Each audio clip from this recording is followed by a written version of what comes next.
पहले हुसैन से वतन छुड़ाया गया, फिर काबा छुड़वा दिया गया। काबे से बड़ी मोहब्बत थी हुसैन को। 25 हज पैदल किए। इसीलिए तो हुसैन की कब्र की एक दफा की जियारत लाखों हज्जों से अफजल है। हज वाजिब अपनी जगह, हज मुस्तहब। उसने काबे को छोड़ा और कहने लगा खुदा के घर तू आबाद रहे, मैं जा रहा हूं।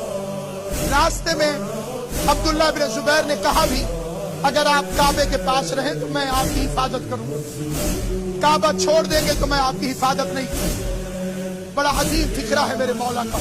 फरमाया इब्ने जुबैर अगर कभी वक्त आए तो काबे की ढाल बनना, काबे को अपनी ढाल न बनो।